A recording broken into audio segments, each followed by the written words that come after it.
like a boss. All right, ladies, this is Alex, your toxic dating coach, and today we're going to be talking about the 7 lies that men tell women.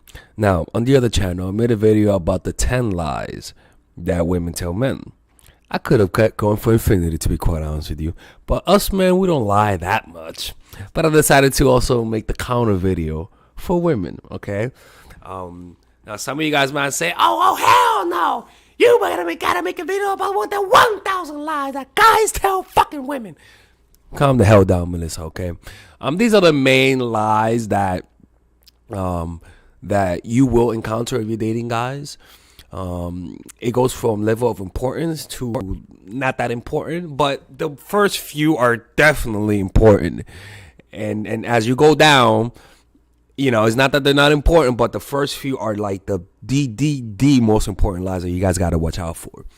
So yeah, let's begin this. The first one is, I'm not ready for a relationship. Ladies and gentlemen, let me tell you something. When there's no rational reason why anybody should be in a relationship, to be quite honest with you. We provide each other hardship. We provide each other pain. Humans are just toxic animals, if I'm being quite honest with you. We're not venomous. We're not poisonous. We're toxic. But running a relationship with a woman is an emotional decision. And emotional decisions are not rational decisions. They're just based on emotion. If you meet a guy from fucking Timbuktu and you're in Louisiana and you love him enough, you will find a way to be in a relationship with the guy.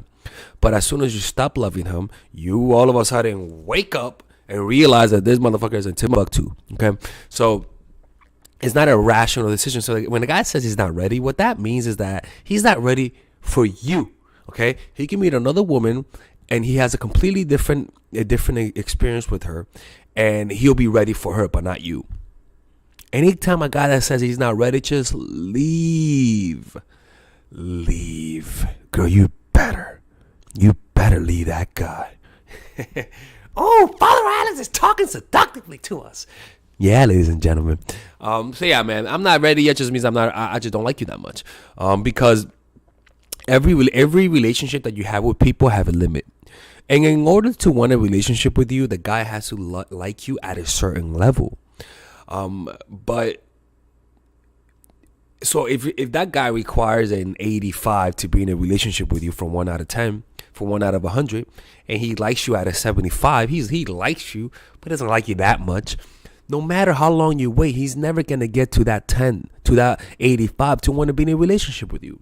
But then he might meet fucking Melissa from the block next week, and he feels an instant connection with her at an 84. 2 weeks later, he wants a relationship with her, right? It's just that simple. Anytime a guy says I'm not emotionally ready or because of work, get the fuck out of here. Ladies, understand it's not a rational decision. 2, I don't mind waiting. Okay? I don't mind waiting for a relationship with you. I don't mind waiting to hear from you. But generally speaking, I don't mind waiting for a relationship which goes down to this one. Actually, what the fuck? No, that's not it. I'm like, Alexis, that sounds like the same thing. Sorry about that. That's not it. It's actually number 2. I can't hang out because I'm busy, tired, sick. A fucking volcano hit the earth. A fucking meteor hit the earth. Aliens came. Who gives a fuck? If he consistently has reasons to not hang out with you, that's because he's tired or he's busy. He just is losing interest, or you're not his first option. Understand this. When somebody likes you, you got to see them as crackheads, okay? When a crackhead wants crack, he'll go through a blizzard just to get some crack.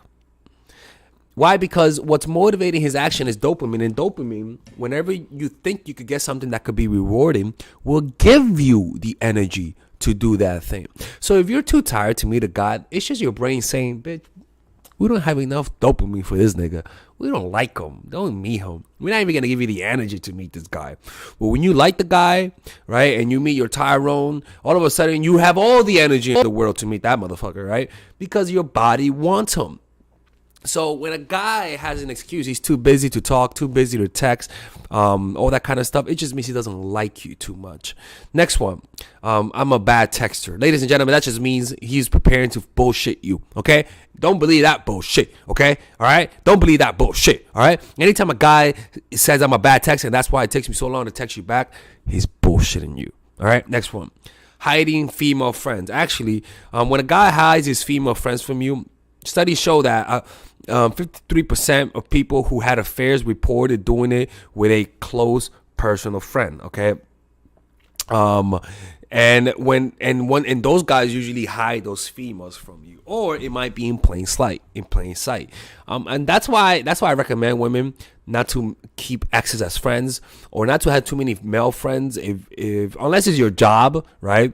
But don't have too many male friends because it causes conflict. Just like if he has a lot of female friends, it'll cause conflict. So when a guy, and if you notice that there's a woman you never met before that's a good friend of his, you gotta be a little careful with that woman, especially if that woman looks like you. Think about it. He's with you, and that girl looks exactly like you. Number 6. No, 1, 2. Yeah, number 5. I love you. When a guy says I love you, okay. Look, when a guy says I love you, but his words don't match his actions, it just means he doesn't love you. If he says I love you, but then he takes 3 days to respond to your text, he doesn't love you. If he says I love you, but he smacks the shit out of you and calls you a dirty hoe, just to name call you, that guy doesn't love you. Focus on the actions more than the words, and focus on the negative more than the positive. They say a lot more about the person because it's hard to hide the negative, and it's easy to use positivity as a smokescreen to the negative things that people done to you. So if a guy smacks you and then and then the next day he buys you a gift and tells you he loves you, you could potentially use the fact that he bought you a gift and told you he loved you to override the fact that he smacked the bejesus out of you. Number 6. Guys lie about their debt and income. Okay, and this is sad. This is actually sad, ladies. You gotta know how much in debt the guy is. All right, you gotta know how much he actually earns before you in a relationship with him, and how much debt he is. All right, now everybody know he's rich. Okay, fine, but even before marrying a guy, you gotta make sure he's not in debt. Or at least know the extent of the debt, because if he lies about the debt he's in, he's a fucking liar from the start. All right, and these things you can verify. And I don't think, it's kind of like, I think it's reasonable to say, if you lie to me about how much debt you're in, we're done. I think that's fucking reasonable, because one of the reasons why couples break up is because of debt. And the last one, income. The last one is age and height. If a guy lies about his age, he's fucking psycho. Okay, he's a fucking narcissist. He's a fucking liar. I'm 31 years old. I would never lie to a woman about my age. That's fucking ridiculous. But the guy can lie about his height. Yeah, that's right, ladies and gentlemen. Yeah, I lie about my height too. Yeah, that's right. I'm 5'10" with shoes. That's not a lie. Some people might want to call that lie by omission. I don't give a fuck, okay? All right, ladies and gentlemen, if you guys ever want to learn how to use your feminine energy to influence people, learn how to use your masculine energy to become more assertive, and also learn how to blend both energies to improve your dating life, your spiritual life, honestly, your relationship life, your family life, your career life, this is the course for you. If I had to make a course for my nieces, I have 2 nieces. One is 19 and one is 15. 16. Holy shit. Oh my God, he's a bad fucking uncle. He's a bad uncle. Get him. Shut up, Melissa. You should get this course, right? And this is the course that I will make for them. So, for example, watch the curriculum, right? In the first week, we're going to be showing you how to establish a strong masculine foundation without letting it hurt your feminine energy. This masculine foundation is a source of who you are, right? It's your bodyguard. Without this, whatever feminine energy you create will be destroyed by the outside, because your masculine is your shield. So we'll talk about goal setting. We'll talk about how to develop a serious attitude. We're gonna be talking about how to use more logic, how to use more goal-oriented behavior. It's more how to be a man. Now the next one is how to embrace the feminine energy, right?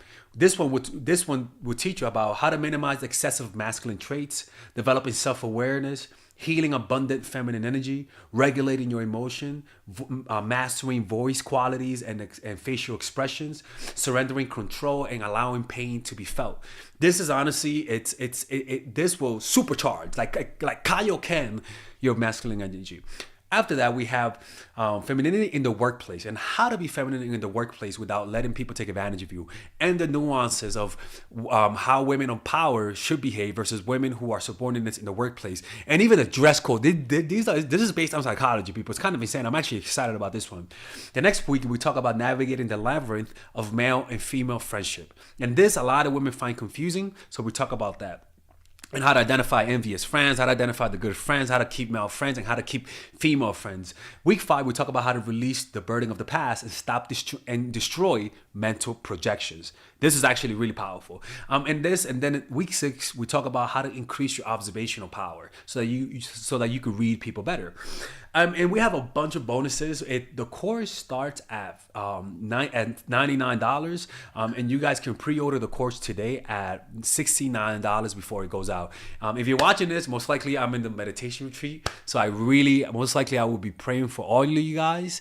And just click on the description down below of the video. Right there, you'll see it, and you could pre-order that course. It's gonna be out by the end of next month or the beginning of February of March. One of the two, people, because I have a 10-day retreat to do, and I want to finish the course after the retreat, because I think the ideas are gonna be so much better. All right, man. I'll see you guys later. Pre-order, man. I'm closing the channel.